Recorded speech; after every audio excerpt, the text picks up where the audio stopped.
கடவது, உண்டாக கடவது, உண்டாக கடவது என்று வார்த்தையினாலே சிருஷ்டித்தார். கர்த்தருடைய வார்த்தை அக்கினிமயமானது, அது மலைகளை உடைக்கிற சம்மட்டி. அல்லேலூயா. ஆண்டவர் சொன்னார், மனுஷன் வார்த்தை அப்பத்தினால் மாத்திரமல்ல, தேவனுடைய வாயிலிருந்து வருகிற ஒவ்வொரு வார்த்தையினாலும் என்ன செய்வான்? பிழைப்பான் என்று சொன்னார். அங்கு வேதத்தில் சொல்லப்பட்டிருக்கிறது, ஆபிரகாமுக்கு ஆண்டவர் இந்த கல்லை கொண்டு கூட ஒரு குழந்தையை என்ன செய்ய முடியும்? உண்டாக்க முடியும். வார்த்தை அவ்வளவு முக்கியமானது. ஒவ்வொரு வார்த்தையிலும் தேவனுடைய வல்லமை அபிர்தமாய் வெளிப்பட்டு கொண்டிருந்தது. அவர் ஒரு பெண்ணை பார்த்து சொன்னார், தலித்தாகுமி என்றார். உடனே அவள் உயிரோடு எழுந்தாள். லாசருவே என்று ஒரு பெயரை சொல்லி கூப்பிட்டார். ஆனால் வெளியே வா என்கிற வார்த்தை, அவன் உயிரோடு வெளியே வந்தான். ஐயா, எனக்கு ஒரு வார்த்தை சொல்லும், என் வேலைக்காரன் பிழைப்பான் என்று சொன்னதற்கு அவர் அப்படியே சொன்னார். அந்த வேலைக்காரன் பிழைத்தான். அல்லேலூயா. தேவனுடைய வார்த்தை அவ்வளவு விசேஷமான வார்த்தை. இன்று உங்களுக்கு சொன்னார் பார்த்தீங்களா, நான் உங்களை தலைக்க பண்ணுகிற கர்த்தர். அல்லேலூயா. உங்களை தலைக்க பண்ணுவாராம், செழிக்க பண்ணுவாராம். அப்படி ஒரு வார்த்தையை சொல்ல போறாரு. 431வது பாடல நல்ல கைகளை தட்டி உற்சாகமாய் நம்ம படிக்க போகிறோம். ஆமீன். யாருக்கெல்லாம் கைகளில் பலன் இருக்குதோ அவங்க எல்லாம் உற்சாகமா நம்ம கைகளை தட்டி படிக்க போகிறோம். புது வாழ்வு பாடல் புஸ்தகத்தில் 431.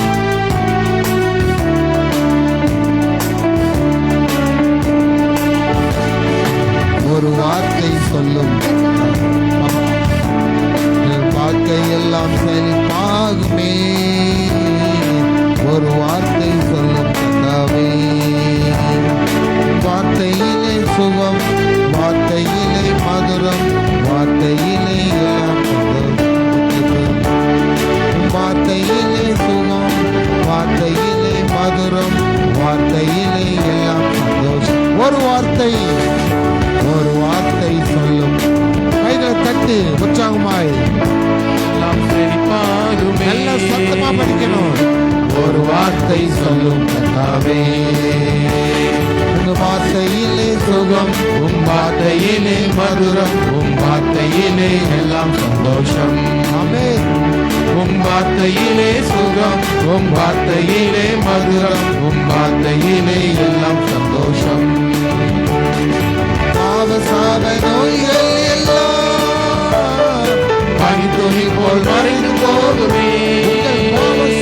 பாவசாப நோய்கள் எல்லாம் ஒரு வார்த்தையினால பனித்துளி போல் மறைந்து போகுமே. துன்பம் நீங்கிடும், இன்பம் ஓங்கிடும். துன்பம் நீங்கிடும், இன்பம் ஓங்கிடும். ஒரு வார்த்தை சொன்னால் போதுமே கர்த்தாவே, ஒரு வார்த்தை சொன்னால் போதுமே. சந்தோஷமா சொல்லுமா. உம் வார்த்தையிலே சுகம், உம் வார்த்தையிலே மதுரம், உம் வார்த்தையிலே எல்லாம் சந்தோஷம். இன்னும் சந்தோஷமா. உம் வார்த்தையிலே சுகம், உம் வார்த்தையிலே மதுரம், உம் வார்த்தையிலே எல்லாம் சந்தோஷம். இருளான வாழ்க்கை எல்லாம் வெளிச்சமாக பிரகாசிக்குமே. உங்கள் இருளான வாழ்க்கை வார்த்தையினால வெளிச்சமாக பிரகாசிக்குமே. மாறப்போகிறதா? ஒளி தோன்றிடும், இருள் நீங்கிடும். ஒளி தோன்றிடும், இருள் நீங்கிடும். ஒரு வார்த்தை சொன்னால் போதுமே. ஒரு வார்த்தை சொன்னால் போதுமே. உங்க வார்த்தையிலே சொல்லும், உங்க வார்த்தையிலே மதுரம், உங்க வார்த்தையிலே எல்லாம் சந்தோஷம். கைத்தட்டுற சத்தமே கேட்கல. உங்க வார்த்தையிலே சொல்லும், உங்க வார்த்தையிலே மதுரம், உங்க வார்த்தையிலே எல்லாம் சந்தோஷம். மாறாவி தண்ணீரெல்லாம் மதுரமாக மாறி போகும். மாறாவி தண்ணீரெல்லாம் மதுரமாக மாறியிருக்குமே. மறைந்திடும், கவலை தீர்ந்திடும். கண்ணீர் மறைந்திடும், கவலை தீர்ந்திடும். ஒரு வார்த்தை சொன்னால் போதுமே கர்த்தாவே, ஒரு வார்த்தை சொன்னால் போதுமே. உம் வார்த்தையிலே சுகம், உம் வார்த்தையிலே மதுரம், உம் வார்த்தையிலே சுகம், உம் வார்த்தையிலே மதுரம், உம் வார்த்தையிலே எல்லாம் சந்தோஷம். என் வாழ்க்கை மாறாவின் தண்ணீரை போல கசப்பாக இருக்கிறது. இந்த வேதத்துல நகோமிங்கிற சகோதரி சொல்றாங்க, இனிமேல் நீங்கள் என்னை நகோமி என்று அழைக்காதீர்கள், மாறா என்று அழையுங்கள். என் வாழ்க்கை என்னை சுற்றிலும் எனக்கு விரோதமான காரியங்கள், எனக்கு விரோதமான பிரச்சனைகள், கஷ்டம், துன்பம், துயரம், ஜபக்குறிப்புல சொன்ன மாதிரி வியாதிகள், இப்படி எல்லாவற்றாலும் என் வாழ்க்கை கசப்பா இருக்குது, கசந்து போயிருக்கிறேன். ஆனால் உங்கள் வார்த்தையிலே, உங்க ஒரு வார்த்தை எசப்பா, நீங்க ஒரு வார்த்தை சொல்லுங்க, என் வாழ்க்கையில் இருக்கிற கசப்பெல்லாம் தேனை போல இனிப்பாய் மாறும். அல்லேலூயா. சத்தமா சொல்லுங்க அல்லேலூயா. ஒரு வார்த்தை சொல்லுங்கப்பா. ஒரு தாய் தன்னுடைய மகளை பார்த்து சொல்ற, மகளே நீ நல்லா இரும்மா. ஒரு வார்த்தை. நீங்க ஆண்டவர் உங்களை பார்த்து சொல்ல, என் மகளே நீ நல்லா இரு, உன்னுடைய காரியங்கள் எல்லாம் உனக்கு நடக்கும். அல்லேலூயா.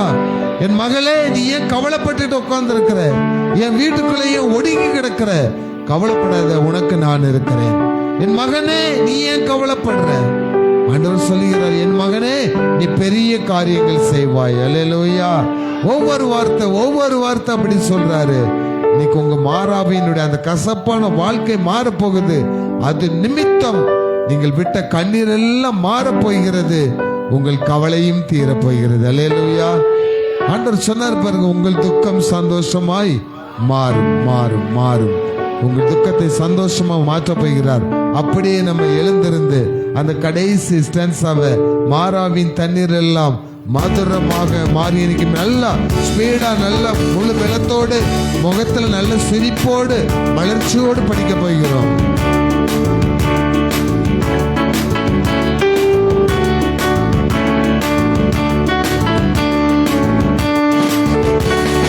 மாறாவின் தண்ணீர் எல்லாம் மதுரமாக மாறி இனிக்குமே, மாறாவின் தண்ணீர் எல்லாம் மதுரமாக மாறி இனிக்குமே. கண்ணீர் மறைந்திடும், கவலை தீர்ந்திடும், கண்ணீர் மறைந்திடும், கவலை தீர்ந்திடும். ஒரு வார்த்தை சொன்னால் போதுமே கர்த்தாவே, ஒரு வார்த்தை சொன்னால் போதுமே. உம் வார்த்தையிலே சுகம், உம் வார்த்தையிலே மதுரம், உம் வார்த்தையிலே எல்லாம் சந்தோஷம். உம் வார்த்தையிலே சுகம், உம் வார்த்தையிலே மதுரம், உம் வார்த்தையிலே எல்லாம் சந்தோஷம். ஒரு வார்த்தை சொல்லும் கர்த்தாவே, எங்கள் வாழ்க்கை எல்லாம் செழிப்பாகுமே. ஒரு வார்த்தை சொல்லும் கர்த்தாவே, வார்த்தையிலே சுகம், உம் வார்த்தையிலே மதுரம், உம் வார்த்தையிலே எல்லாம் சந்தோஷம். உம் வார்த்தையிலே, உம் வார்த்தையிலே மதுரம், உம் வார்த்தையிலே எல்லாம் சந்தோஷம். அல்லேலூயா. அல்லேலூயா. நம்மளுக்கு வார்த்தை சொன்ன ஆண்டவர் யார் தெரியுமா? ஒரு தாய் போல நம்மை தேற்றுகிறவர், ஒரு தந்தை போல நம்மை ஆற்றுகிறவர், நம்மை தோள் மீது சுமக்கிறவர். அவர் தாங்க நமக்கு ஒரு வார்த்தை சொல்ல முடியும். மகனே நீ இப்படி போ, மகளே நீ இப்படி போ, நீ இதை செய், இதை செய்யாத, இது உனக்கு வரும், இது உனக்கு வேண்டாம், இதை நான் உனக்கு தருவேன். எல்லாம் சொல்றது யாரும்? அப்பாவும் அம்மாவும் தான். அவங்களுக்கு தான் தன்னுடைய பிள்ளைகளுடைய வாழ்க்கை குறித்து தெரியும். பிள்ளைகளுடைய கஷ்டங்களுக்கு, ஒருவேளை எனக்கு அப்பா அம்மா இல்லை அப்படின்னு நீங்க யாராவது இருக்கீங்களா? நான் இருக்கேன், எனக்கு அப்பா அம்மா இல்லை. என் மனைவி இருக்கா, எனக்கு அப்பா அம்மா இல்லை, அவளுக்கும் அப்பா அம்மா இல்லை. ஆனா எங்களுக்கு அப்பா அம்மா இருக்காங்க, அந்த ரெண்டுமே இயேசுவே. அல்லேலூயா. சத்தமா சொல்லுங்களேன். அப்பா அம்மா இல்லாதவங்களாம் சத்தமா சொல்லுங்க, எனக்கு ஒரு அப்பா அம்மா இருக்காங்க. அந்த அப்பா அம்மா இயேசுவே, அந்த அப்பா அம்மா இயேசுவே. இதை பார்த்து கொண்டிருக்கிற குடும்பங்கள்ல எத்தனையோ குடும்பத்தில் உள்ள பிள்ளைகளுக்கு ஒருவேளை தாய் இல்லாம இருக்கலாம், சிலருக்கு தகப்பன் இல்லாம இருக்கலாம், சிலவங்களுக்கு அப்பா அம்மாவே இல்லாம இருக்கலாம். இன்னைக்கு உங்களுக்கு இந்த ஏலிம் ஜெப வீட்டுல இருந்து ஆண்டவர் சொல்லுகிறார், நானே உங்களுக்கு தாயும் தகப்பனுமானவர். அல்லேலூயா. அல்லேலூயா. அவர் தான் நம்மை தேற்றுகிறவர். உங்கள் கஷ்ட நேரங்களில், துன்ப நேரங்களில், துயர நேரங்களில் தாய் போல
உம்மை போல அரவணைக்க யாரும் இல்லையே. நீ போதும் என் வாழ்விலே இயேசையா, நீ போதும் என் வாழ்விலே. மலை போதும் என் வாழ்விலே இயேசையா, நீ போதும் என் வாழ்விலே. மலை போல துன்பம் என்னை சூழும் போது அதை பனி போல உருகிட செய்பவரே. மலை போல துன்பம் என்னை சூழும் போது அதை பனி போல உருகிட செய்பவரே. கண்மணி போல என்னை காப்பவரே. உள்ளங்கையில் பொருளை நினைப்பவரே. கண்மணி பொருளை காப்பவரே. உள்ளங்கையில் பொருளை நினைப்பவரே. நீ போதும் என் வாழ்விலே இயேசையா, நீ போதும் என் வாழ்விலே. நீ போதும் என் வாழ்விலே இயேசையா, நீ போதும் என் வாழ்விலே. தாய் போல பாசம், தந்தை போல நேசம், ஒரு தோழன் போல புரிந்து கொண்ட என் இயேசையா. தாய் போல பாசம், தந்தை போல நேசம், ஒரு தோழன் போல புரிந்து கொண்ட என் இயேசையா. உம்மை போல புரிந்து கொள்ள யாரும் இல்லையே. உம்மை போல அரவணைப்பதும் யாரும் இல்லையே. உம்மை போல புரிந்து கொண்டதும் யாரும் இல்லையே. உம்மை போல அரவணைப்பதும் யாரும் இல்லையே. நீ போதும் என் வாழ்விலே இயேசையா, என் வாழ்விலே. நீ போதும் என் வாழ்விலே என் இயேசையா, நீ போதும் என் வாழ்விலே. இந்த உலகத்துல எங்களுக்கு நீர் மாத்திரம் போதும் அப்பா. நீங்க தான் எங்களுக்கு எல்லாமே ஆண்டவரே. நீங்க சொல்ற வார்த்தை ஒவ்வொன்றும் சத்தியம். அந்த சத்தியத்தை நாங்க அப்படியே நம்புறோம். நீர் எங்களை விடுதலை ஆக்கும்.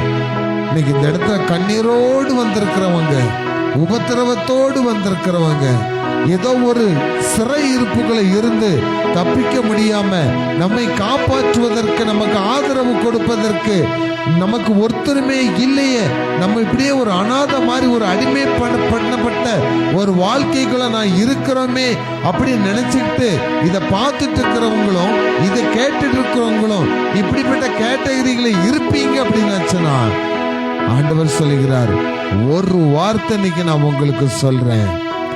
ஆண்டவர் சொல்லுகிற வார்த்தை, பயப்படாதே, நான் உன்னுடனே கூட இருக்கிறேன். அல்லேலூயா, அல்லேலூயா. பயப்படாதே. ஆண்டவர் சொல்றாரு ஒரே வார்த்தை தான், பயப்படாதே. அதுக்கு பிறகுதான் சொல்றாரு, நான் உங்களோட இருக்கிறேன். Fear not, I am with you. Jesus with you.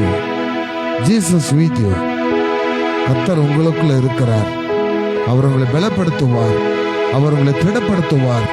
உங்கள் குடும்பத்தில் உள்ள பிரச்சனைகள், எவ்வளவு வேதனை, எவ்வளவு துக்கம், எவ்வளவு துன்பம், நான் இத்தனை வருஷமா எதிர்பார்த்த காரியம் எதுவுமே எனக்கு நடக்கல, ஒரே வார்த்தை ஆண்டவர் சொல்லுகிறார், உனக்கு உண்டாகும், உனக்கு உண்டாகும், உண்டாகும். எதை நீ எதிர்பார்த்துட்டு இருக்கியோ அது உண்டாகும்.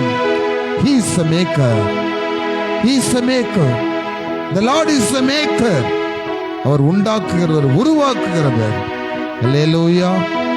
விசுவாசிக்கிற ஒரு அல்லேலூயா சொல்லுங்க. அப்படின்னா உங்களுக்கு எது இல்லையோ அது உண்டாக்கப்பட்டது. எது உங்களுக்கு கிடைக்கலையோ அதை நீங்க ரிசீவ் பண்ணிட்டீங்க. பெற்றுக்கொண்டேன்னு சொல்லுங்க. பெற்றுக்கொண்டோம் சொல்லுங்க. என் பிள்ளைகளுக்கு, என் பையனுக்கு, என் மகளுக்கு, என் மருமகளுக்கு, என் மருமகனுக்கு, என் பிசினஸ்ல, என் வேலையில, என் பிள்ளைகள் படிப்புல, என் உடம்பு சுகாதாரத்துல, எங்க அப்பா அம்மா வாழ்க்கையில எதெல்லாம் எங்களுக்கு இல்லையோ, எதெல்லாம் எங்களுக்கு கிடைக்கலையோ, ஆண்டவர் சொல்லார் பெற்றுக்கொள்ளுங்கள். ஹல்லேலூயா, ஹல்லேலூயா. சந்தோஷம் தானா? ஜப குறிப்பு நடத்தினத்தில் சொன்னாங்க, பீரோ நிறைய பணம் இருக்கிறத பார்க்கும் பொழுது இவ்வளவு சந்தோஷம். ஆனால் அது ஒரு நாள் இல்லாம போயிடும். ஆனா ஆண்டவர் உங்களுக்கு தாராரு பாருங்க, இப்போ ஒரு சந்தோஷம், இது எல்லா நாளும் உங்க கூட இருக்கும். அது நிரந்தரம் இல்லாதது பணம், நிரந்தரம் உள்ளது இயேசுவினுடைய வார்த்தையினால் வருகிற ஆசீர்வாதம். நீங்க ஆசீர்வாதமாகவே இருப்பீங்க. உன் குடும்பங்கள் எல்லாம் ஆசீர்வதிக்கப்படும். இயேசுவின் நாமத்தினால வருகிற மாதத்துல இருந்து உங்க வாழ்க்கையில என்னென்ன குறைகள் இருக்கிறதோ அது எல்லாத்தையும் ஆண்டவர் நிறைவா மாற்றுவாரு. அந்த குறைவுங்கிற பேக தூக்கி தூர போட்டுருவாரு. நிறைந்த ஆசீர்வாதங்கள் பைய உங்க தோல்ல வைப்பாரு. நீங்க சுமக்க முடியாம இருப்பீங்க, உங்களை ஆண்டவர் அதோடு சேர்த்து சுமப்பார். அல்லேலூயா, அல்லேலூயா. கைகளை தட்டி இயேசுவின் நாமத்தை நாம் மகிமைப்படுத்துவோம். ஒரு தாய் தேற்றுவது போல் என் நேசர் தேற்றுவார். ஒரு தாய் தேற்றுவது போல் என் நேசர் தேற்றுவார். ஒரு போதும் கைவிடார், ஒரு நாளும் விலகிடார். ஒரு போதும் கைவிடார், ஒரு நாளும் விலகிடார். ஒரு தாய் தேற்றுவது போல் என் நேசர் தேற்றுவார். கர்த்தர் தாமே இந்த நாளிலே உங்களோடு பேசுவாராக. அவர் பேசுவார், ஆண்டவர் பேசுவார். செய்திக்காக அருமையான மகள் ஸ்மெயிலி சுருக்கமா ஜோமனு கத்தோலிக்க செய்தியை அருமையான சிஸ்டர் தனசலி கொடுப்பாங்க. அதற்கு முன்பதாக நாளை அருமையான சிபாராஜன் ராஜராஜன் ஐயா அவர்கள் குடும்பத்திலே இயேசு அழைக்கிறார் குடும்ப ஆசீர்வாத ஜெபம் சரியாக 6:30 மணிக்கு நடக்கும். அதில் உற்சாகமாய் குடும்பமாய் கலந்து கொள்ளுங்க என்று உங்களை இந்த குடும்பத்தின் சார்பிலும் ஏலும் ஜெப வீட்டார் சார்பிலும் அன்புடன் அழைக்கிறோம். இரண்டாவதாக வருகிற வியாழக்கிழமை காலை பெண்கள் ஆராதனை உண்டு. வருகிற வியாழக்கிழமை இரவு முழு இரவு ஜெபம், அதிலும் உற்சாகமாய் கலந்து கொள்ளுங்க 10:30 மணிக்கு. சனிக்கிழமை வருகிற சனிக்கிழமை 4வது சனிக்கிழமை நல்ல ஒரு உபவாச ஜெபம் இருக்கிறது. காலை 10:30 மணிக்கு ஆரம்பித்து சரியாக 1 மணிக்கு முடியும். அதில் உங்களுக்கு அன்பின் ஐக்கிய விருந்தம் கொடுக்கப்படும். நீங்க சந்தோஷமா வாங்க. உங்கள் துக்கங்களை கர்த்தர் சந்தோஷமாக மாற்றுவார். அல்லேலூயா, அல்லேலூயா, ஆமென். ஸ்தோத்திரம் ராஜா, மென்று துதிக்கிறோம் ஸ்தோத்திக்கிறோம் தகப்பனே. அப்பா இந்த அருமையான வேலைக்காக கூடான கூடிய நன்றி செலுத்திக்கிறோம் ராஜா. அப்பா இது நேரம் வரைக்கும் ஏசப்பம்மை பாடி துதிக்க நீ தந்த சிலாக்கியத்துக்காக கூடான கூடிய நன்றி செலுத்திக்கிறோம் ராஜா. அப்பா இப்போது கூட ஏசப்பா நாங்கள் செய்தி நேரத்துக்காக கடந்து செலவழிக்கிறோம் தகப்பனே. அப்பா இந்த செய்தி வேலையும் அப்படியே காத்துல நாங்கள் ஒப்பு கொடுக்குறோம் தகப்பனே. அப்பா இந்த செய்தி வேலை நீங்கள் ஆசீர்வதிங்க ஏசப்பா. ஸ்தோத்திரம் ராஜா. அப்பா பேசுகிற மகள் மூலமாக தகப்பனே நீங்கள் எங்களோட பேசுங்க தகப்பனே. ஸ்தோத்திரம் ராஜா. அப்பா நாங்கள் கேட்கிற வார்த்தை அப்பா வந்திருக்கிற ஒவ்வொருத்தருக்கும் தகப்பனே பிரயோஜனமா இருக்க உதவி செய்யுங்க ராஜா. அப்பா என்னென்ன கஷ்டங்களோடு அப்பா சூழ்நிலைகளோடு எதிர்பார்ப்புகளோடு வந்தார்களோ தகப்பனே, அப்பா அதுக்கேற்ற வார்த்தை அப்பா உம்மிடத்திலிருந்து வர நீங்கள் உதவி செய்யுங்க. அப்பா கேட்கிற வார்த்தையை பெற்றுக்கொள்கிற ஒவ்வொருத்தருக்கும் அது பிரயோஜனமா இருக்கட்டும். வாழ்க்கை கிரியை செய்யப்பா சுற்றம் மீத நேரத்தை நிறைய பொறுப்படுத்திக் கொள்ளும் வழி நடத்தும் மீட்பர் இயேசு கிறிஸ்து ஜெபிக்கிறோம் சின்ன பிதாவே, ஆமென். கரங்களை தட்டி நாம் இயேசு நாமத்தை மகிமைப்படுத்துவோம். கர்த்தருடைய நாமம் மாத்திரமே மகிமைப்படுவதாக.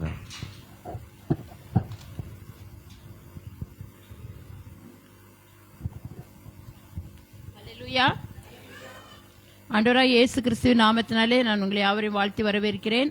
இந்த வேளையில் நாம் சிறிது நேரம் தியானிக்கும்படியாக எடுத்துக்கொண்ட வேதவசனம் ஆமோஸ் 5ஆம் அதிகாரம் 14-15 வசனங்கள். ஆமோஸ் 5:14-15 வசனங்கள். நீங்கள் பிழைக்கும்படிக்கு தீமையை அல்ல நன்மையை தேடுங்கள், அப்பொழுது நீங்கள் சொல்லுகிறபடியே சேனைகளின் தேவனாகிய கர்த்தர் உங்களோடே இருப்பார். நீங்கள் தீமையை வெறுத்து நன்மையை விரும்பி ஒளிமுக வாசலில் நியாயத்தை நிலைப்படுத்துங்கள். ஒருவேளை சேனைகளின் தேவனாகிய கர்த்தர் யோசேப்பிலே மீதியானவர்களுக்கு இறங்குவார். அல்லேலூயா. இந்த வார்த்தைகளை தேவன் நமக்கு ஆசீர்வாதம் தரும்படியாக நாம் ஒரு நிமிஷம் கர்த்தரை நோக்கி பார்ப்போம். நீங்களை அதிகமாக நேசிக்கிறேன் எங்கள் அன்பின் தகப்பனே. ஆண்டவரே, இந்த மாலை வேளைக்காக ஸ்தோத்திரிக்கிறோம் அப்பா. இந்த வேத வசனத்தின்படி நீர் எங்களோடு பேசும்படியா ஜெபிக்கிறோம் கர்த்தாவே. ஆண்டவரே, நீர் எங்களோடு இருப்பதற்கு நாங்கள் என்ன செய்ய வேண்டும் என்று தியானிக்கும் போது கர்த்தாவே ராஜா, அதன்படி நாங்கள் நடந்து நன்மைகளை பெற்றுக்கொள்ள தேவன் எங்களுக்கு அனுக்கிரகம் செய்யும்படியா ஜெபிக்கிறோம். இயேசு கிறிஸ்துவின் மூலம் ஜெபிக்கிறோம் பிதாவே, ஆமென். ஆமோஸ் 5ஆம் அதிகாரம் 14ஆம் வசனம் திரும்ப வாசிங்க. நீங்கள் பிழைக்கும்படிக்கு தீமையை அல்ல நன்மையை தேடுங்கள். அப்பொழுது நீங்கள் சொல்லுகிறபடியே சேனைகளின் தேவனாகிய கர்த்தர் உங்களோடே இருப்பார். ஆமென். அல்லேலூயா. நான் பிழைக்கும்படிக்கு என்ன செய்யணுமா? தீமையை அல்ல நன்மையை தேட வேண்டுமா? அப்போ அந்த தேவனாகிய கர்த்தர் நம்மோடு இருப்பார் என்று சொல்லப்பட்டிருக்குது. அப்போ கர்த்தர் நம்மோடு இருக்குன்னா நம்ம என்ன செய்யணும்னா தீமையை அல்ல நன்மையை நாம் தேட வேண்டும். கர்த்தரை நோக்கி பார்க்கும்போது கர்த்தர் நம்மோடு இருக்கிறார். தாவீது சொல்றான், ஆண்டவரோடு கர்த்தர் தாவீதோடு இருந்தபடினால் தாவீது நினைச்சுதான் போகிற இடங்களிலெல்லாம் புத்திமானாய் நடந்தான், போற இடங்களெல்லாம் தேவனவனே பாதுகாத்தார் என்று சொல்லப்பட்டிருக்கு.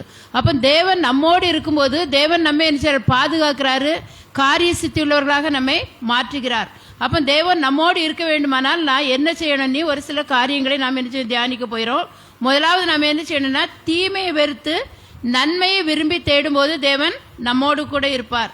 நம்ம வாஸ்தவ வசனத்துல அதான் சொல்லியிருக்கு, தேவன் தீமையை வெறுத்து நன்மையை நாடுங்கள், தேவனை தேடுங்கள், அப்பொழுது தேவன் நம்மோடு இருப்பார்னு சொல்லியிருக்கு. அப்ப நம்ம தேவனை தேடி உண்மையாக நாம் தேவனை தேடும் போது தேவன் நம்மோடு இருக்கிறார். அப்ப நம்ம தேவனை தேடும் போது நாம் என்ன செய்ய வேண்டுமானா தீமையை வெறுத்து நன்மையை நாட வேண்டும். ஒருத்தர் நமக்கு தீமை செய்தா கூட நம்ம திரும்பி அவர்களுக்கு தீமை செய்யாதபடி அவர்களுக்கு நன்மை செய்யும் போது தேவன் நம்மோடு இருப்பார். அடுத்த 15ஆம் வசனத்தில் சொல்லியிருக்கு, நம்ம என்ன செய்யணுமா அநீதியை அநியாயத்தை நம்ம என்ன செய்யக்கூடாது, விரும்பக்கூடாது. அதை வெறுத்து நியாயத்தை நிலைப்படுத்தும் போது தேவன் நமக்கு என்ன செய்வாரா, இறங்குவாராம். அப்ப நம்ம அநியாயம் செய்யாம நம்ம நீதியாய் நடந்து தேவனை நம்ம தேடும் போது தேவன் நமக்கு என்ன செய்யறாரு, நமக்கு இரக்கம் செய்கிறவராக இருக்கிறார். நீதிமொழிகள் 11ஆம் அதிகாரம் 27ஆம் வசனம் வாசிங்க. நீதிமொழி 11:27. நன்மையை ஜாக்கிரதையுடன் தேடுகிறவன் தயையை பெறுவான், தீமையை தேடுகிறவனுக்கோ தீமையே வரும். ஹல்லேலூயா. நன்மையை எப்படி செய்யணுமா ஜாக்கிரதையுடன் தேடும்போது நமக்கு என்ன வருது, நன்மை வருகிறது, தேவனிடத்திலிருந்து தயவு கிடைக்கிறது. தீமையை தேடுகிறவர்களுக்கு என்ன செய்யுது, தீமை தான் அது பலனா கிடைக்கும். அதனால நம்ம என்ன செய்யணும், நன்மையை தேடுகிறவர்களாக இருக்கணும். அதை நன்மை எப்படி தேடணும்னு சொல்லியிருக்கு, ஜாக்கிரதையுடன் தேடணுமா. அப்ப நன்மை செய்யும் போது தேவன் நமக்கு என்ன செய்யறார், மேன்மையை தருகிற தேவனா இருக்கிறார். ஆனா நம்ம பாவம் செய்யும் போது பாவம் என்ன செய்யுது, நம்முடைய வாசப்படியிலே படுத்திருக்கோம்னு சொல்லியிருக்கு. ஆதியாகமம் 4ஆம் அதிகாரம் 6ஆம் வசனம் 7ஆம் வசனம் வாசிங்க. அப்பொழுது கர்த்தர் காயீனை நோக்கி, உனக்கு ஏன் எரிச்சல் உண்டாயிற்று? உன் முகநாடி ஏன் வேறுபட்டது? நீ நன்மை செய்தால் மேன்மை இல்லையோ? நீ நன்மை செய்யாதிருந்தால் பாவம் வாசற்படியில் படுத்திருக்கும், அவன் ஆசை உன்னை பற்றி இருக்கும், நீ அவனை ஆண்டு கொள்ளுவாய் என்றார். அல்லேலூயா. நன்மை செய்யும் போது என்ன செய்யும், நமக்கு நன்மை வரும். ஆனா பாவம் செய்யும் போது, நன்மை செய்யாம நம்ம பாவம் செய்யும் போது எல்லாம் பொறாமைப்படும் போது அந்த பாவம் என்ன செய்யுதான், நம்முடைய வாசப்படியிலே படுத்திருக்குது. அப்ப நன்மை செய்தால் நமக்கு என்ன கிடைக்குது, மேன்மை கிடைக்கிறது. இந்த சம்பவத்துல எல்லாருக்கும் தெரிஞ்சதான் ஆபேல் காயின். ஆபேல் வந்து என்ன செய்தான், கர்த்தருக்கு காணிக்கை கொண்டு வந்தான். காயினும் என்ன செய்தான், கர்த்தருக்கு காணிக்கை கொண்டு வந்தான். ஆபேல் வந்து காணிக்கை செலுத்துறது, அவனுடைய தொழில் என்னதுன்னா ஆடு மாடுகளை மேய்க்கிறவனா இருந்தான். அதனால அந்த ஆட்டு மந்தையிலிருந்து கொழுமையானவர்களை எடுத்து, முதல் தரமானதை எடுத்து அந்த ஆட்டினுடைய முதலீட்டில் அதிலும் கொழுமையா இருக்கிற அந்த ஆட்டுக்குட்டிகளை தேவனுக்கு காணிக்கையாக கொண்டு வந்தான். அதே நேரத்தில் காயினும் தேவனுக்கு காணிக்கை கொண்டு வந்தான். அவன் என்ன செய்யறான்னா ஏனோதானோ என்று தன் கைக்கு உதவினதுல ஏதோ ஒன்று கொண்டு காணிக்கையாக கொண்டு கொடுத்தான். அப்ப தேவன் என்ன செய்யறாருன்னா மன உற்சாகமாய் விருப்பத்தோடு கொடுத்த ஆபேலின் காணிக்கையை தேவன் என்ன செய்யார், அங்கீகரித்தார். காயினுடைய காணிக்கையை தேவன் அங்கீகரிக்கல. அதனால காயினுக்கு வந்து என்ன செய்ச்சு, எரிச்சல் வந்துச்சு. நம்மளும் தான் காணிக்கை என்ன செய்தோம், கொண்டு கொடுத்துருக்கோம். ஆனா ஆபேலுடைய காணிக்கை மட்டும் தேவன் அங்கீகரித்திருக்காருன்னே அவனுக்கு வந்து என்ன செய்ச்சு, அவன் மேல எரிச்சல் வந்துச்சு, பொறாம வந்துச்சு. அதனால அவன் என்ன செய்தானா, தன்னுடைய சகோதரனை என்ன செய்தான், கொலை பண்ணிட்டான். அதுக்குதான் ஆண்டவர் சொல்றாரு, நீ வந்து நன்மை செய்தால் உனக்கு மேன்மை இல்லையோ, நீ நன்மை செய்யாதிருந்தால் பாவம் உன் வீட்டு வாசற்படியிலே படுத்திருக்குன்னு சொல்லியிருக்கு. அப்ப நம்ம பாவம் செய்யும் போது அந்த பாவம் என்ன செய்யுது, நம்ம கூட தான் அது என்ன செய்யுது இருக்குது, நம்ம வீட்டு வாசப்படியில படுத்திருக்குதான். அப்ப நம்ம வெளியே போயிட்டு வந்தாலும் அந்த பாவத்தோட தான் நம்ம என்ன செய்யறோம், அலைஞ்சிட்டு இருக்கிறோம். அதே மாதிரி யோபுல ஒரு வசனம் சொல்லுது, மனிதனுடைய பாவங்கள், வால வயதின் பாவங்கள், வாலிபத்துல செய்யற பாவங்கள் கூட மனுஷன் சாகும் போது அவனுடைய எலும்புகளில் இருந்து மண்ணில் அவனோட நிச்சயம் படுத்துக்கொள்ளணும்னு சொல்லியிருக்கு. அப்போ உயிர்த்தெழுதல் நடக்கும்போது அந்த எலும்புகள்லாம் உயிர்த்தெழுந்து வரும்போது அந்த பாவமா நிச்சயம் உயிர்த்தெழுந்து வரும். அப்போ நியாயத்திற்கு வரும்போது அந்த பாவத்துக்கு தக்க தண்டனை நிச்சயம் கிடைக்கும். அவன் நிச்சயம் நரகத்துக்கு போவான், நித்திய ஜீவனை பெற்றுக்கொள்ள முடியாது. அப்போ இந்த பாவம் பாவம் செய்துட்டோம், அப்போ நம்ம எல்லாருக்குமே நரகம் தானா? இல்லை. இப்போ ஆண்டவர் நமக்காக என்ன செய்தார், அவருடைய ஜீவனை கொடுத்து நமக்கு ரட்சிப்பை கொடுத்திருக்கிறாரு. அப்ப நம்ம பாவங்களை விட்டு நீங்கி தேவனிடத்தில் நம்ம சேரும் போது தேவன் நம்ம பாவங்களை மன்னித்து நமக்கு என்ன செய்ய ரட்சிப்பை தருகிறார்.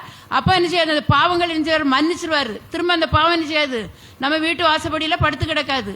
அதை ஆண்டவர் என்ன செய்யறாருன்னா, அவருடைய முதுகுக்கு பின்னால் அந்த பாவங்களை எரிஞ்சு எரிந்து விடுவாராம். அதுக்கு பிறகு திரும்ப அந்த பாவத்தை அவர் எரிஞ்ச மாட்டாரு, திரும்பி பார்க்க மாட்டாரு. நம்ம முதுகுக்கு பின்னால என்ன இருக்குன்னு நமக்கு தெரியாது, திரும்பினாதான் என்ன செய்யும் இருக்கும். ஆனா நம்ம முதுகுல இருக்கிறது நமக்கு தெரியாது. அதே மாதிரி ஆண்டவர் என்ன செய்யறாரோ, அவருடைய முதுகுக்கு பின்னாக நம்முடைய பாவங்களை என்ன செய்யறாரு, எரிந்து போடுறாரு. அதுக்கு பிறகு அவர் என்ன செய்ய மாட்டாரு, திரும்பி பார்க்க மாட்டாரு. ஒருவேளை உலகத்தார் என்ன செய்வாங்கன்னா, அந்த பாவங்களையே சொல்லி சொல்லி இவன் பாவி, இப்படி பாவம் செய்தான், அப்படி பாவம் செய்தான்னு சொல்லி சொல்லி காட்டிட்டு இருப்பாங்க. ஆனா ஆண்டவர் ஒருபோதும் அதை நம்ம ஆண்டவரிடத்துல மன்னிப்பு கேட்டு அந்த பாவங்களை விட்ட பிறகு மறுபடியும் அவர் என்ன செய்ய மாட்டார், அதை திரும்பி பார்க்க மாட்டார், அதை நினைச்சு கூட பார்க்க மாட்டார். அதே மாதிரி மேற்குக்கும் கிழக்குக்கும் எவ்வளவு தூரமோ அவ்வளவு தூரமாய் நம்முடைய பாவங்களை என்ன செய்யறான், நம்ம விட்டு அகற்றி விடுகிறான்னு சொல்லி இருக்குது. அப்புறம் வானத்துக்கு பூமி எவ்வளவு உயரமா இருக்கிறதோ அவர் அவ்வளவு தூரம் நம்முடைய பாவங்களை என்ன செய்யறார், நம்ம விட்டு நீக்குகிறார். கடலின் ஆழத்துல பாவங்களை போட்டு விடுகிறார்னு சொல்லியிருக்கு. அப்போ நம்ம பாவம் செய்துவிட்டு துணிகரமா மறுபடியும் அந்த பாவத்திலே நம்ம ஜீவித்தோம்னா அந்த பாவம் என்ன செய்யுது, நம்மோட இருந்து நம்ம வீட்டு வாசப்படியில் படுத்து கிடக்கிறது மட்டும் இல்லை, நம்ம செத்த பிறகு நம்ம எலும்புகள்ல அந்த பாவம் இருந்து என்ன செய்யுது, மண்ணில் நம்மோட நிச்சயமா படுத்துக்கொள்ளுமா. அது மாதிரி உயிர்த்தெழும் போது அதுவும் உயிர்த்தெழுந்து அதுக்கேற்ற ஆக்கினையை அடையும்னு சொல்லியிருக்கு. ஆனா நம்ம தேவனிடத்தில் ஒப்புரவாகி அவரிடத்தில் மன்னிப்பு கேட்டு அந்த பாவங்களை விட்டு விடும்போது அந்த பாவங்களை எல்லாம் நமக்கு மன்னித்து எல்லா நியாயத்தை நீக்கி நம்மை சுத்திகரிக்க தேவன் வல்லமுள்ளவரா இருக்கிறார். அதுக்கு பிறகு அவர் அந்த பாவத்தை நினைச்சு பார்க்க மாட்டாரு, இந்த பாவத்துக்குள்ள தண்டனை நமக்கு தர மாட்டாரு. ஏன்னா அந்த பாவத்துக்குள்ள தண்டனை எல்லாம் இயேசு கிறிஸ்து சிலுவையில் அவர் ஏற்றுக்கொண்டார். அதனால நமக்கு என்ன செய்யற, நம்ம மன்னிப்பு கேட்டு நம்ம விட்டு விடும்போது நமக்கு என்ன செய்யற, நித்திய ஜீவனை தருகிறார். அதனால நம்ம என்ன செய்யணும்னா, நன்மை செய்வதற்கு நம்ம எப்படி இருக்கணும், ஜாக்கிரதை உள்ளவர்களாக இருக்க வேண்டும். நம்ம பாவம் செய்யும் போது அந்த பாவம் நமக்கு மட்டும் என்ன செய்யாது, ஆக்கினையை கொண்டு வராது, நம்ம பின் சந்ததியும் அந்த பாவம் என்ன செய்யுது, தொடர்ந்து வருது. அந்த பாவத்தினால் வர்ற சாபம் நம்முடைய பிள்ளைகளுக்கும் என்ன செய்யும், நம்முடைய சந்ததிக்கும் வரும். அதனால நம்ம என்ன செய்யக்கூடாது, பாவம் செய்யக்கூடாது. நம்ம அறியாம செய்த பாவங்களை தேவனிடத்தில் மன்னிப்பு கேட்டு அதை விட்டு விடும்போது தேவன் நமக்கு நித்திய ஜீவனை தருகிறார். அப்ப நம்ம எதை விதைக்கிறோமோ அதை தான் நம்ம என்ன செய்வோம், அறுப்போம். பாவம் செய்துட்டே இருந்தோம்னா அதுக்குள்ள தண்டனை நமக்கு கிடைக்கும். ஆனா நன்மை செய்தோம்னா அதுக்குள்ள ஆசீர்வாதத்தையும் அதுக்குள்ள பலனையும் தேவன் தருவார். அவனவனுடைய செய்கைக்கு தக்க பலனை நான் அவனவனுக்கு கொடுப்பேன்னு சொல்லியிருக்கிறாரு. கலாத்தியர்ல சொல்லியிருக்கு, கலாத்தியர் 6:7-8 மனுஷன் எதை விதைக்கிறானோ அதே அறுப்பான். கலாத்தியர் 6:7-8 வசிங்க.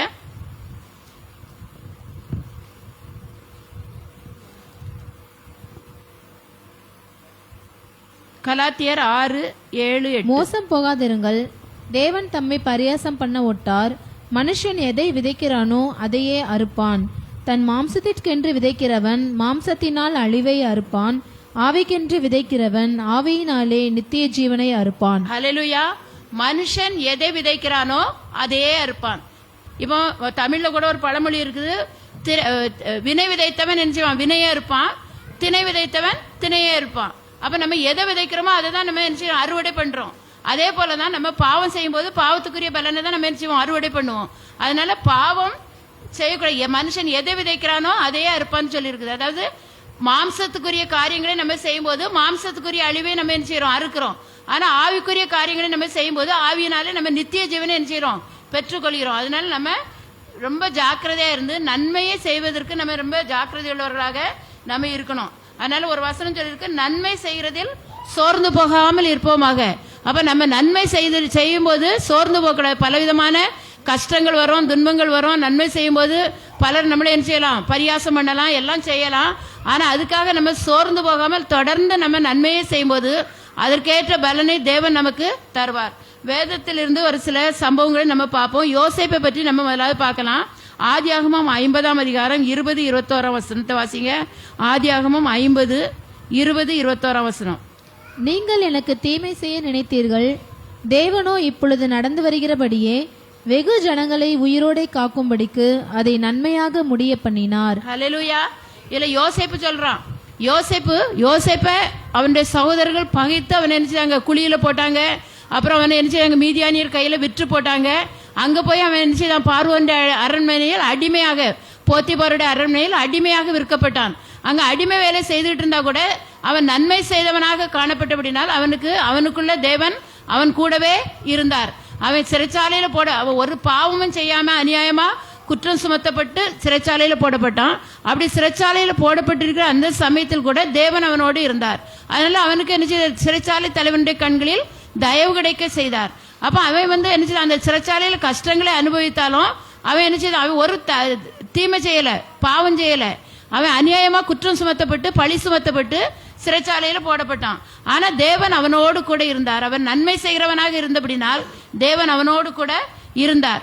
அந்த இடத்துல அவனுடைய சகோதரர்கள் அவனை என்ன செய்றாங்க, குழியில போட்டு அவனை விற்று போட்டாலும் கூட மறுபடியும் அவர்கள் என்ன செய்றாங்க, இவன் எகிப்து தேச முழுமைக்கும் ஒரு அதிகாரியாக உயர்த்தப்பட்டான்.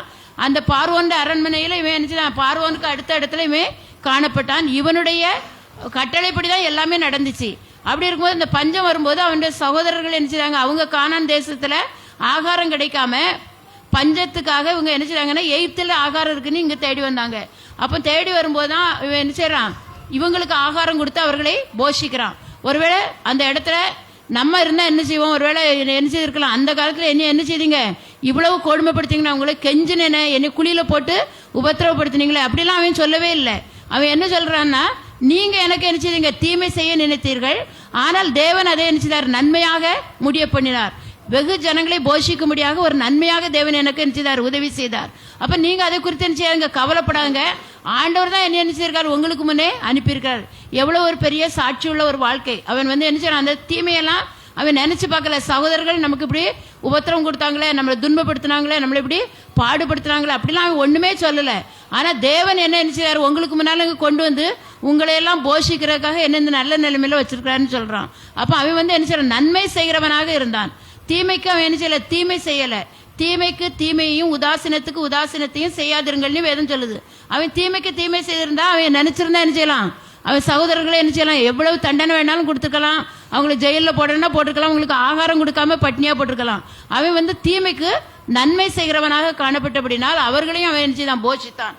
ஆதியாகமம் 47ஆம் அதிகாரம் 11-12 சொல்லியிருக்கு. அவங்களுக்கு என்ன செய்தானா, அந்த எகிப்து தேசத்துக்கு வந்த உடனே பார்வோன் இடத்துல கூட்டு போய் அவங்களுக்கு ஒரு நல்ல தேசத்தை அவங்க குடியிருக்கிறதுக்கு ஒரு செழிப்பான இடத்தை அவங்களுக்கு என்ன செய்தான், கொடுத்தான்னு சொல்லியிருக்கு. ஆதியாகமம் 47:11-12 வசிங்க. பார்வோன் கட்டளையிட்டபடியே யோசேப்பு தன் தகப்பனுக்கும் தன் சகோதரருக்கும் எகிப்து தேசத்திலே நல்ல நாடாகிய ராமசேஸ் என்னும் நாட்டிலே சுதந்திரம் கொடுத்து அவர்களை குடியேற்றினான். யோசேப்பு தன் தகப்பனையும் தன் சகோதரரையும் தன் தகப்பனுடைய குடும்பத்தார் அனைவரையும் அவரவர்கள் குடும்பத்திற்கு தக்கதாய் ஆகாரம் கொடுத்து ஆதரித்து வந்தான். அல்லேலூயா. அவன் என்ன அவங்க செய்த தீமையை அவன் நினைச்சு பார்க்கல. தீமைக்கு பதிலாக அவன் நன்மை செய்து அவர்களுக்கு என்ன நல்ல ஒரு இருப்பிடத்தை கொடுத்து பார்வனுக்கு முன்னால் அவங்கள கூட்டு போய் அவங்கள என்ன ஒரு ஆசீர்வாதமான ஒரு நிலைமையில அவங்கள என்ன வச்சான். அது மாத்திரம் இல்ல, அவங்க குடும்பத்துக்கு தேவையானது, அந்த குடும்பத்துல எத்தனை பேர் இருக்காங்களோ அவங்களுக்கு தேவையான ஆகாரத்தை கொடுத்து போஷித்தான்னு சொல்லியிருக்கு. இதுதான் என்னது, தீமைக்கு நன்மை செய்கிறது. அவங்க தீமை செய்தாங்க, அவன் அதை நினைச்சு கூட பார்க்காம ஆண்டவர் எனக்கு அந்த தீமையை நன்மையாக மாற்றி இருக்கிறான்னு சொல்லி அவங்களுக்கு என்ன செய்தான், உதவி செய்தான். அப்ப அந்த தீமை செய்யும் போது அவன் என்ன செய்வான், ரொம்ப பாடுகளை என்ன செய்வான், அனுபவிச்சிருப்பான், ரொம்ப வேதனைப்பட்டிருப்பான். ஆண்டவர் அவனுக்கு முதல்ல தரிசனம் கொடுத்தாரு. அவன் என்ன செய்ய போறான், ராஜாவாக மாற போறான். அப்ப என்ன செய்வாங்க, உன்னுடைய சகோதரர்கள்லாம் உன்னை என்ன செய்வாங்க, வணங்குவாங்கன்னு அவர் சொல்லியிருந்தாரு. ஆனா அது நிறைவேறதுக்கு 13 வருஷம் ஆச்சு. அதாவது 17 வயசுல அவன் என்ன செய்தான், குழியில போடப்பட்டான். பார்வனுக்கு முன்பாக இருக்கும்போது அவனுக்கு 30 வயசுன்னு சொல்லியிருக்கு. அப்ப அந்த 13 வருஷம் அவன் என்ன செய்தான், ரொம்ப வேதனைப்பட்டான். ஆண்டோட வார்த்தைகள் நிறைவேறும் அளவும் அந்த வசனம் அவனை புடமிட்டதுன்னு சொல்லியிருக்கு. அப்படிப்பட்ட ஒரு சூழ்நிலையிலும் கூட அவன் என்ன செய்யல, தேவனை மறுதலிக்கல. அப்ப நம்ம பேதுருல ஒரு வசனம் சொல்லியிருக்கு, நம்ம தப்பு செய்து குற்றம் செய்து அடிக்கப்படும் போது பொறுமையா சகிக்கிறதுனால ஒரு பிரயோஜனம் இல்லை. ஆனால் நம்ம நன்மை செய்து பாட அனுபவிக்கும் போது நம்ம அதில் பொறுமையாக இருந்தோன்னா அது தேவனுக்கு முன்பாக எப்படி இருக்குமா, பிரியமாக இருக்குன்னு சொல்லியிருக்கு. 1 Péதுரு 2:20-21 வாசிங்க.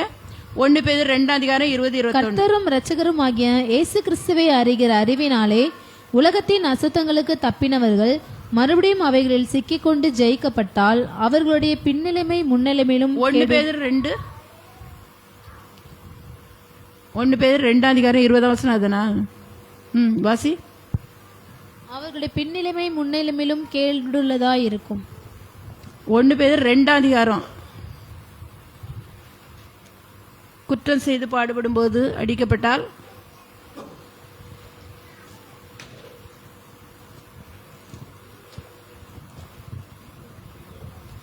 நீங்கள் குற்றம் செய்து அடிக்கப்படும் போது பொறுமையோடே சகித்தால் அதனால் என்ன கீர்த்தியுண்டு?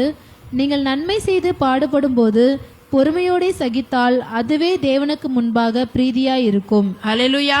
குற்றம் செய்து பாடுபடும் போது நம்ம பொறுமையாக சகித்தால் அதனால ஒரு பிரயோஜனம் கிடையாது. குற்றம் செய்தோம், அதுக்குள்ள தண்டனை நமக்கு என்ன கிடைச்சிருக்கு. ஆனால் குற்றம் செய்யாம நம்ம நன்மை செய்து பாடுபடும் போது அது பொறுமையோடு சகித்தால் அது தேவனுக்கு முன்பாக எப்படி இருக்குமா, பிரியமா இருக்குமா. அந்த யோசேப்பு அப்படிதான், ஒரு குற்றமும் செய்யலை. அவன் செய்தது என்னன்னா, தன்னுடைய சகோதரர்கள் தவறு செய்யும் போது அவர்களை திருத்துவதற்காக அந்த தவறை தன்னுடைய தகப்பனிடத்தில் போய் என்ன சொன்னான். அப்ப அவங்க தகப்பன் அவரை நினைச்சிருப்பாங்க, கண்டிச்சிருப்பாங்க. இதுதான் அவன் செய்த காரியம். ஆனா இது அவங்க அண்ணமாருக்கு என்ன செய்யல, பிடிக்கல. அதனால அவங்க என்ன செய்தாங்க, வெறுத்து அவனை வந்து என்ன செய்தாங்க, குழியில போட்டாங்க. இவன் எப்படி ராஜாவா ஆக போறான், இவன் நம்ம ஏன் வணங்க போறோம் அப்படின்ட்டு அவனை வந்து என்ன செய்தாங்க, பொறாமையினால குழியில போட்டாங்க. ஆனாலும் தேவன் அவனோடு இருந்தபடினால் அவனை தேவன் என்ன செய்தார், உயர்த்தினார். அப்ப தீமையை வெறுப்பது தான் கர்த்தருக்கு பயப்படுகிற பயம். அப்படி நம்ம தீமையை வெறுக்காம நம்ம விரும்பி அதை செய்துகிட்டே இருக்கும்போது நம்ம என்ன செய்யறோம், பாடுகளை பட தேவன் அனுமதிக்கிறார்.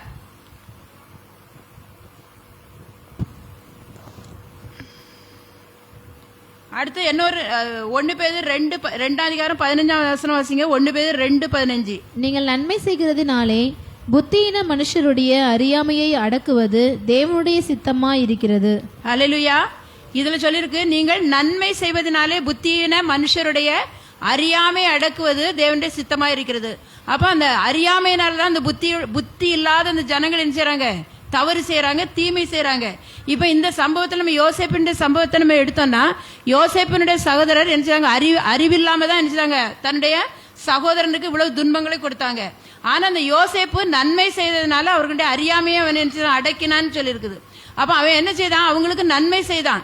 அவங்க வந்து மன்னிப்பு கேட்டாங்க, நாங்க தெரியாம உனக்கு இப்படி செய்துட்டோம், நாங்க செய்த தவறெல்லாம் நீ நினைக்காத, மன்னிச்சுக்கன்னு சொல்லும் போது இவன் அவங்களுக்கு மன்னிப்பு கொடுத்து அவங்களுக்கு நன்மை செய்தபடினால் அவங்களுடைய அறிவீனங்களை அறியாமையினால் செய்த அந்த குற்றங்களை அவன் நினைச்சுதான் அடக்கினான்னு சொல்லப்பட்டிருக்குது. அப்ப இதே மாதிரி நாமும் கூட மற்றவர்கள் நமக்கு தீமை செய்யும் போது நம்ம பொறுமையோடு இருந்து அவர்களுக்கு நன்மை செய்யும் போது அவர்களும் ஒரு நாள் நினைச்சுவாங்க, உணர்த்தப்படுவாங்க. அவர்கள் உணர்ந்து நம்மிடத்திலே நம்ம தேடி வந்து நம்ம இடத்துல நினைச்சுவாங்க, மன்னிப்பு கேட்பாங்க. அடுத்து இன்னொரு காரியம் நம்ம பார்க்க போனோம்னா, தாவீதை பற்றி பார்க்கிறோம். தாவீதும் கூட தீமையை வெறுத்து நன்மை செய்தபடினால்தான் தேவன் அவனோடு கூட இருந்தார். தாவீது வந்து என்ன செய்தான், ஒரு ஆடு மேய்க்கிறவனா இருந்தான். கோலியாத் இஸ்ரவேலுக்கும் பெலிஸ்தருக்கும் யுத்தம் நடக்கும்போது கோலியாத்தை என்ன செய்தான், இந்த தாவீது கொன்னு போட்டான். கொன்னு போட்டதுனால இவன் இந்த ஜனங்கள்லாம் என்ன செய்தாங்கன்னா, தாவீது கொன்றது 1000, சவுல் கொன்றது தாவீது கொன்றது 10000, சவுல் கொன்றது 1000 சொன்னாங்க. இது சவுலுக்கு என்ன செய்ச்சு, பெரிய விசனமாயிற்று. அவன் பெரிய ராஜாவா இருந்தா கூட அந்த கோலியாத்தை அவனால என்ன செய்ய முடியாது, ஜெயிக்க முடியல. ஆனா தாவீது ஒரு சின்ன பையனா இருந்தாலும் கர்த்தர் அவனோடு இருந்தபடினால அவன் இந்த கோலியாத்தை என்ன செய்தான், ஜெயித்தான். ஜெயித்து அந்த இஸ்ரவேல் ஜனங்களுக்கே ஒரு மீட்பை உண்டாக்கினான். இதுக்காக தாவீது சவுல் வந்து என்ன செய்யணும், சந்தோஷப்பட்டிருக்கணும். ஆனா அவன் என்ன செய்யறான், இவன் மேல பொறாமப்பட்டு ஜனங்கள்லாம் இவனை புகழ்றாங்களே அப்படின்ட்டு தாவீது மேல பொறாமப்பட்டு அவனை கொலை செய்யறதுக்காக அவனை என்ன செய்யறாங்க, சவுல் அவனை தேடி துரத்தி என்ன செய்யறான், கொலை செய்யறதுக்காக போறான். அப்படிப்பட்ட நேரத்திலும் கூட சவுலை தேவன் தாவீது கையில ஒப்பு கொடுக்கிறார். 2 தடவை ஒப்பு கொடுக்கிறார். ஒரு தடவை ஒரு கெபியில இருக்கும்போது போய் சவுல் உட்கார்ந்துருக்கான். இவன் போய் அவனுடைய சால்வியின் தொங்கலை அறுத்துட்டு வந்துட்டான். ஆனா அப்படி பக்கத்துல இருந்தா கூட அவன் கொலை செய்யல. 2வது இன்னொரு நேரத்துல ஒரு மலை பக்கத்துல படுத்திருக்கிறான். படுத்து தூங்கிட்டு இருக்கும்போது அவனுடைய வீரர்கள் எல்லாருமே தூங்கிட்டாங்க. தாவீது அந்த நேரத்துல போய் அவனுடைய செம்பையும் ஈட்டியும் என்ன எடுத்துட்டு வந்தான். எடுத்துட்டு வந்து அவன்கிட்ட வந்து என்ன சொல்றான், நீ வந்து என்ன செய்யற, அநியாயமா கொலை செய்யறதுக்காக சுத்தி வாரா.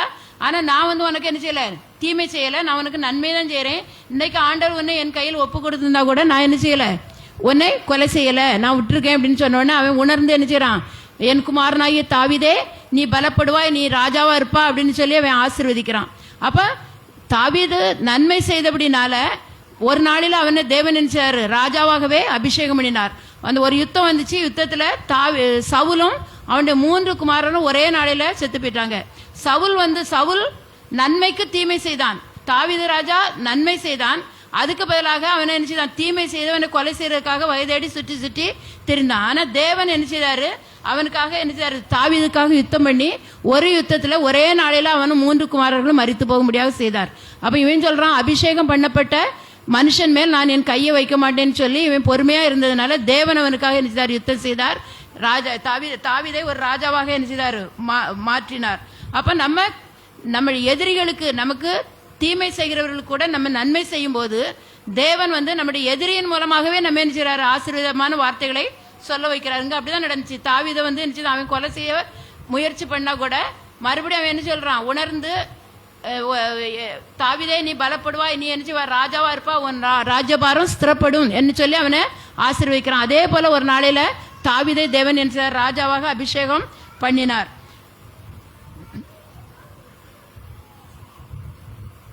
தாவீதை பற்றி பார்க்கும்போது தாவீது ஆண்டவருடைய இருதயத்துக்கு ஏற்றவனாக காணப்பட்டான். அப்போஸ்தலர்ல ஆண்டவரே தாவீதை பற்றி சாட்சி கொடுக்கிறார், என் இருதயத்துக்கு ஏற்றவன்.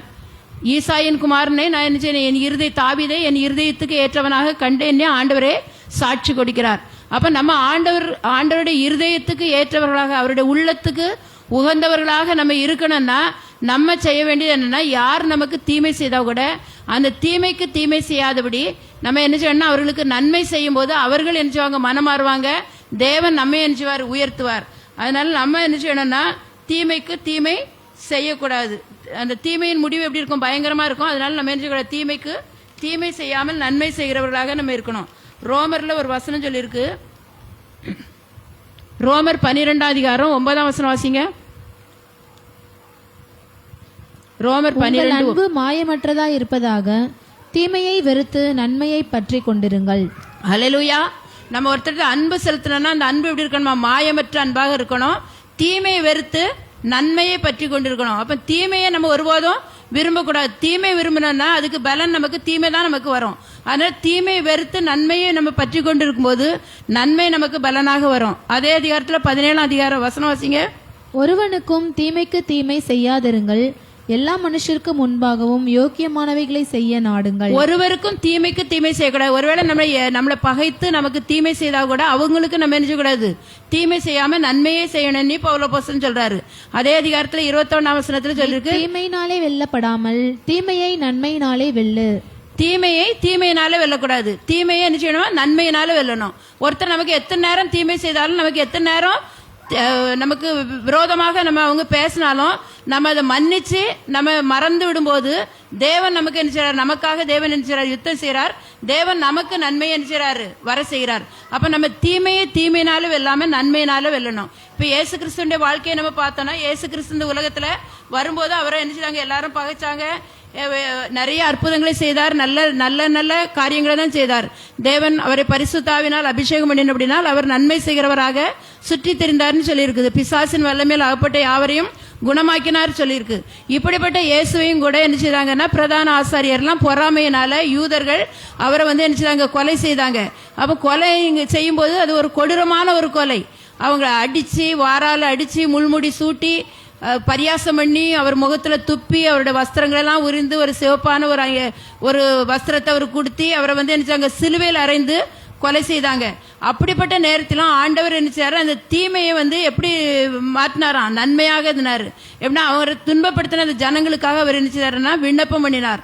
பிதாவே இவர்களுக்கு மன்னியும், தாங்கள் செய்கிறது இன்னதென்று அறியாமல் செய்கிறார்களேன்னு அவர்களிடத்துல மன்னிப்பு கேட்டபடினால பிதாவாகிய தேவன் அவரை அந்த உலகத்துக்கு ரட்சகராக நமக்கு தந்தார். அதே போல நமக்கு தீமை செய்கிறவர்களுக்காக நம்ம என்ன செய்யணும், ஜெபம் பண்ணணும். நம்ம துன்பப்படுத்துகிறவர்களுக்காக நம்ம ஜெபம் பண்ணும்போது தேவன் நமக்கு என்ன செய்றார், நன்மையை தர வல்லவராக இருக்கிறார். ஒருவேளை நம்ம இன்னைக்கு அந்த சூழ்நிலையில் நம்ம காணப்பட்டாலும் கூட நம்ம ஒரு தப்பும் செய்திருக்க மாட்டோம். ஆனால் நம்ம அநியாயமா மற்றவங்க நினைச்சுவாங்க, விரோதித்து நம்ம ஒரு எதிரியா அவங்க நினைக்கலாம். ஆனா நம்ம நன்மையே செய்து கொண்டிருக்கும் போது, அவர்களுக்காக நம்ம விண்ணப்பம் பண்ணி கொண்டிருக்கும் போது தேவன் நம்ம உயர்த்தார். எப்படி இயேசுவானவர் அப்படி அந்த அவரை துன்பப்படுத்தின மக்களுக்காக ஜெபிக்கும் போது தேவன் அவர் மூலமாக ஒரு ரட்சிப்பை இந்த உலகத்துக்கு கொடுத்தாரு. அப்ப நாமும் அவருடைய வழியில் நம்ம நடக்கும்போது நம் மூலம் அநேகரை தேவன் ரட்சிக்கப்பட உதவி செய்வார். அதனால நம்ம என்ன செய்யணும்னா, யார் நமக்கு தீமை செய்தா கூட நம்ம அதை பெருசுபடுத்தாம நம்ம அவர்களுக்கு நன்மையே செய்யும் போது தேவன் நம்மை ஆசீர்வதிக்க வல்லவராக இருக்கிறார். அப்போ நம்ம இன்னைக்கு நன்மையை தேடி வந்திருக்க நம்ம நன்மையே தான் நம்ம என்ன செய்யணுமே ஒழிய தீமையை செய்யக்கூடாது. தீமை செய்தா கூட அதை நம்ம என்ன செய்யணும், மன்னித்து அதை மறந்து விட்டோம்னா தேவன் நமக்கு நன்மை செய்ய வல்லவராக இருக்கிறார். இந்த நன்மையை நம்ம பெற்றுக்கொள்ளும்படியாக தேவன் நம்மோடு கூட இருக்கும்படியாக நம்ம எல்லாம் ஒரு நிமிஷம் எழும்பி நின்று கர்த்தரை நோக்கி பார்ப்போம். நம்ம ஜெபிப்போம். எல்லாம் எழும்பி ஆண்டவரை நோக்கி பார்ப்போம். ஒருவேளை இதுவரைக்கும் நம்முடைய வாழ்க்கையில தீமை செய்தவர்களை பற்றி நம்ம நினைச்சிருக்கலாம், குறை பேசியிருக்கலாம், தீமை செய்தவர்களை அந்த தீமையே நம்ம நினைச்சிட்டு இருந்திருக்கலாம், இவங்க இப்படி செய்யிட்டாங்க அப்படின்னு நம்ம அவர்களுக்கு விரோதமாக தீமையான காரியங்களை பேசியிருக்கலாம். ஆனா அதனால இந்த நேரத்தில் நம்ம தேவனிடத்தில் மன்னிப்பு கேட்டோம். ஆண்டவரே, இதுவரைக்கும் நாங்கள் மற்றவர்களுக்கு ஏதாவது தெரியாம தீமை செய்திருந்தாலும் அறிந்து அவர்கள் எங்களை ரொம்ப கொடுமைப்படுத்தினதுனால நாங்கள் அறிந்து தீமை செய்திருந்தா கூட அந்த தீமையெல்லாம் இப்பொழுது மன்னித்து எங்களுக்கு நன்மை செய்யும் ஆண்டவரேன்னு சொல்லி நம்ம ஜெபிப்போம். இனிமேல் நாங்கள் இப்படிப்பட்ட தீமை செய்கிறவர்களை கூட நாங்கள் மன்னித்து அவர்களுக்கு நன்மை செய்வோம் என்று சொல்லி நம்ம இப்போ ஒப்பு கொடுப்போம். அப்போ தேவனாகிய கர்த்தர் நம்மோடு கூட இருப்பார். அதுதான் நம்ம முதலாவது வாஸ்து ஆமோஸ்ல சொல்லி இருக்குது, தீமை வெறுத்து நன்மை பற்றி கொண்டிருக்கும் போது கர்த்தர் உங்களோடு கூட இருப்பார். அவர் நமக்கு தயை பாராட்டுவார், அவர் நமக்கு இரக்கம் பாராட்டுவார். அதனால நம்ம தீமை வெறுத்து நன்மை செய்ய தேவன் நம்ம இந்த நாளிலே நம்ம அழைக்கிறார். அதனால இந்த உலகம் பொல்லாங்கனுக்குள்ளதான் கிடக்கு. பொல்லாத மக்கள் தான் நம்ம நல்லா இருக்கணும், எல்லாருக்கும் நன்மை செய்யணும்னு நினைச்ச கூட நமக்கு தீமை செய்கிறவர்கள் பெருகி இருப்பாங்க. ஆனா அதை நம்ம பொருட்படுத்தாம நம்ம அவர்களுக்கு நன்மை செய்யும் போது அவர்களே வெட்கப்பட்டு நினைச்சுவாங்க, நம்மை தேடி வரக்கூடிய சூழ்நிலையை தேவன் நமக்கு கொடுப்பார். எப்படி யோசேப்பின் சகோதரர் அவனுக்கு தீங்கு செய்த போது அவன் நன்மை செய்தபடினால அவர்களிடத்து மன்னிப்பு கேட்டு அவன் என்ன நீங்க மன்னிப்பு கேட்டு அவர்களுடைய பாதத்தில் விழுந்தாங்கன்னு சொல்லியிருக்குது.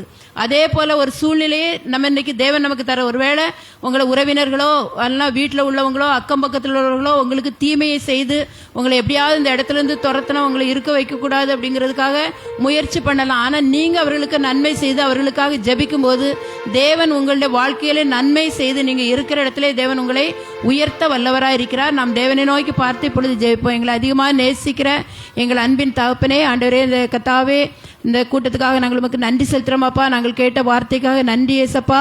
ஆண்டவரே, தீமைக்கு நாங்கள் தீமை செய்யாதபடி தீமை செய்தவர்களை மன்னித்தவர்களுக்கு நன்மை செய்யத்தக்கதான ஒரு நல்ல இருதயத்தை தேவன் எங்களுக்கு தரும்படியா ஜெபிக்கிறோமாப்பா.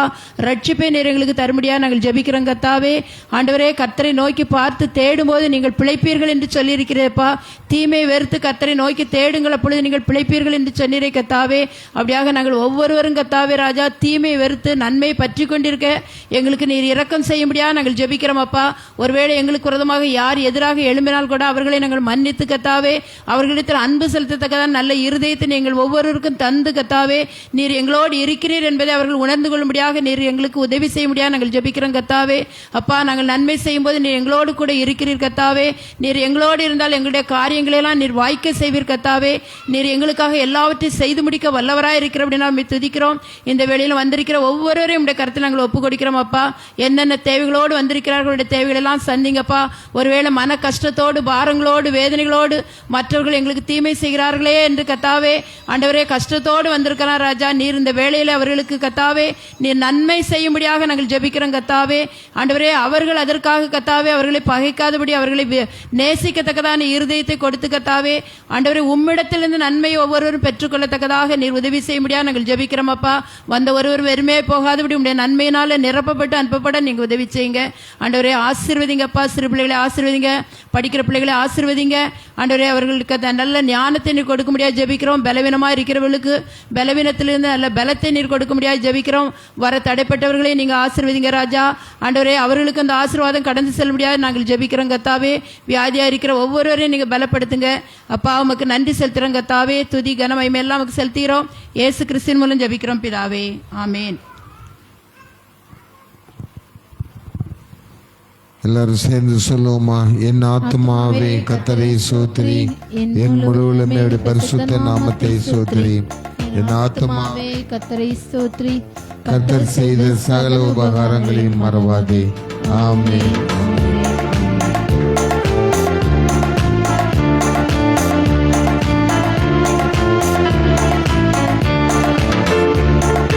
கர்த்தர்